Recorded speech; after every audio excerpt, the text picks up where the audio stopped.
About what's happened.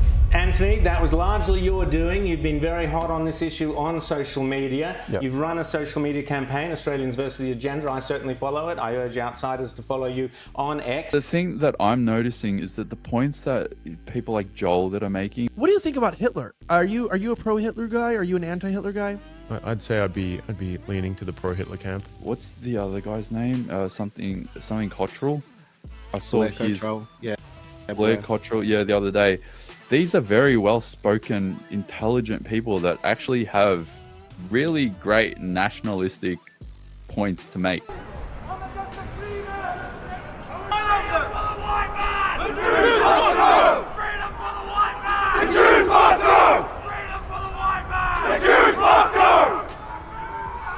Calling what is it? Freaking what is it? Bloody Nazis and freaking, you know, all the other bullshit that the articles always throw at them.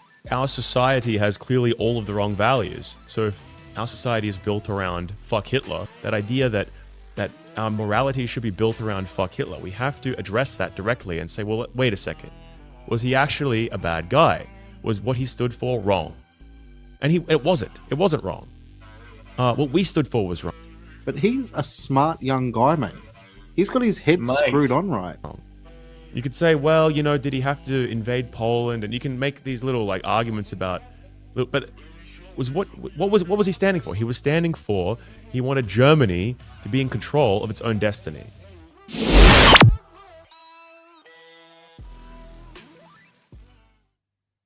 G'day guys, just a quick podcast here. Well, I'll try to keep it as short as possible. Some of you may be familiar with this gentleman right here. His name is Anthony Khallouf, and he founded and runs an organization called Australians versus the Agenda. And he became relatively well known during the COVID pandemic era, where he advocated against the draconian measures that both the state and federal governments took during that time. And he gained tens of thousands of followers. So he has a considerable following on platforms like X and Instagram. And he's also made appearances on Sky News. So just a few weeks ago, he appeared alongside Rowan and Rita Panahi, as well as Senator Matt Canavan, where he received praise for his advocacy, his recent advocacy against the Albanese government, which tried to introduce the digital ID and laws which banned under 16s from social media. So he's certainly no marginal figure. Well, let's go to Anthony Kallouf. About what's happened. Anthony, that was largely your doing. You've been very hot on this issue on social media. Yep. You've run a social media campaign, Australians versus the Agenda. I certainly follow it. I urge outsiders to follow you on X. What was it like that moment, Matt Canavan? Suddenly there you are, he's talking about you. Yeah, well, we were streaming for up to 15 hours that night, and it got to a really climactic moment where once I heard my name shouted out, I was in absolute disbelief. So as you can see, he's clearly no marginal figure or pariah. He happens to be well respected and appears on shows, mainstream shows like Sky News. Over the years, the government, the establishment, the media have tried very desperately to demonize anyone who has expressed opposition to their agenda as neo-Nazis, white supremacists, terrorists. Now, the problem is exacerbated by the fact that there are influencers within the freedom movement and leaders within that movement who have quietly encouraged or even shown sympathy to the views of neo-Nazis and white supremacists. Now, just a few weeks after appearing on that Sky News segment, here is Anthony Kallouf, the founder of Australians versus the Agenda, on one of his podcasts. So this is from about a week ago. He's promoting and praising the work of a notorious neo-Nazi by the name of Joel Davis. Have a listen to this. Joel goes here. Now they're just straight up admitting that the Jewish feelings are incompatible with the freedoms whites both expect and cherish. So our freedoms have to go to make them feel welcome, as if our freedoms are making us anti-Semitic rather than the Jews trying to take them away.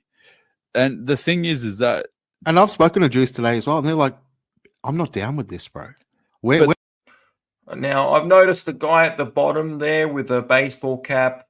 It appears that for a moment there, he's trying to steer the conversation in a more moderate direction. He correctly points out that Jewish people do not support the draconian measures that the government is trying to push. But Anthony, as you can see up the top there, is having none of it. He has an agenda. He clearly wants to steer the conversation in a different direction, and he just brushes off his friend. the thing that I'm noticing is that the points that people like Joel that are making, people like what's the other guy's name? Something Cottrell. I saw Blair his Cottrell, yeah.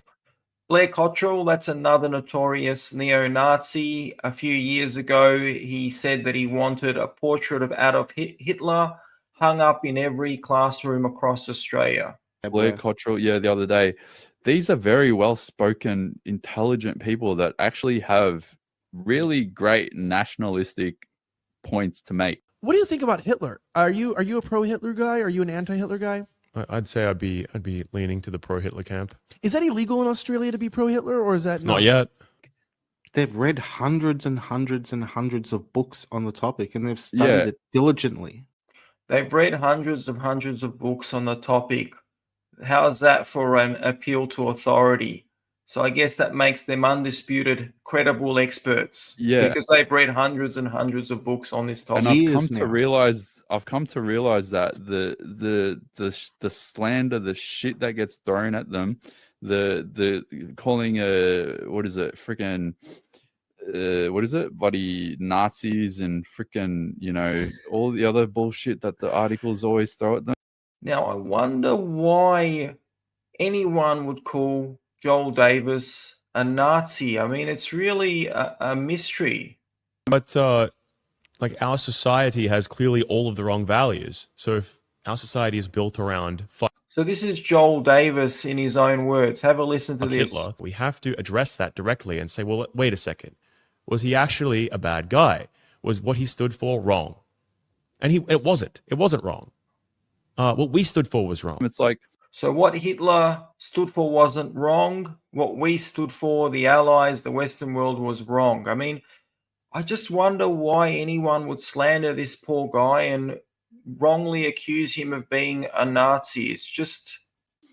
I've actually been listening to a couple of their talking points, and I see the quote tweets and comments like this, and I'm like, you know what? They actually make really good points here. Like, take away your bias for 1 second and just consider what they're actually saying for a moment. Well, they come at it from logic as well, because they've refined their arguments. They know that they're going to be smacked from pillar to post regardless of what they say. Yeah. So now their messaging is actually on point. And Joel's smart. Like, people can argue all against him and say, oh, they don't like his rhetoric or they wish to distance themselves from him. But he's a smart young guy, mate. He's got his head screwed on right. Oh, yeah. You could say, well, did he have to invade Poland? And you can make these little like arguments about, but what was he standing for? He was standing for, he wanted Germany to be in control of its own destiny. The leading intellectual of our time. He definitely has his head screwed on. Comment. Anthony's finally taken the Joel Davis pill. Like, I got red pilled by Joel Davis knowledge. So I'm not exactly red pilled by him, but I definitely have been paying attention. I'm sure you have been paying attention, Anthony. I'm sure you have. I'll definitely take your word for it. Now, here is Joel Davis again, on this time on X. This post is dated December the 9th from this year, and he writes, the only solution to anti-Semitism that has ever actually worked is removing all the Jews from your country and keeping them out. A final solution, if you will. Wow, I just cannot believe why anyone would call this guy a Nazi. And here's Joel Davis again, this time on Friday the 21st of December, which was yesterday as of the date of this podcast, holding a demonstration outside of the Victorian Parliament. Freedom for the white man! Now he's just behind him is a banner, Jews hate freedom. The Jews must go! and they're screaming, Jews must go. Freedom from the white man, Jews must go. Freedom for the white man! The Jews must go! And they're on their backpacks, and Joel Davis is wearing one of these backpacks. They're all wearing it. It says National Socialist Network. I just wonder why anyone would slander these people by calling them, defaming them, and saying that they're Nazis. It's truly mind-boggling that anyone would do such a thing.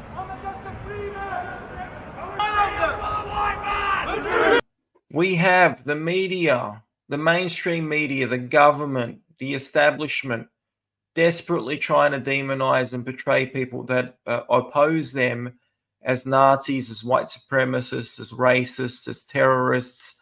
And that obviously gives them even more of an excuse to introduce more draconian legislation. So when we have idiots within the freedom movement like Anthony Khallouf promote and normalize and try to mainstream the views of someone like Joel Davis, whose agenda is being served here? Who benefits the most out of this? Is it the freedom movement? Is it people that are trying to advocate for civil liberties? Who do you think benefits the most from this? Wake up, people, wake up. Especially the numbskulls in the freedom movement who are going along with what Anthony is peddling. And Hitler and National Socialism did not stand for civil liberties or freedom of speech or any type of freedom. They believed in top-down government control. They called themselves socialists, National Socialists. They believed in eugenics. Their whole ideology was centered around eugenics. And they euthanized disabled people, for goodness sakes. And they were also backed by large American corporations like General Motors, Ford, IBM. All of these organizations backed the Nazis. So for people in the freedom movement, or certain people trying to normalize and mainstream this ideology is truly mind-boggling. And I ask you again, whose agenda is being served here? Who benefits the most from this?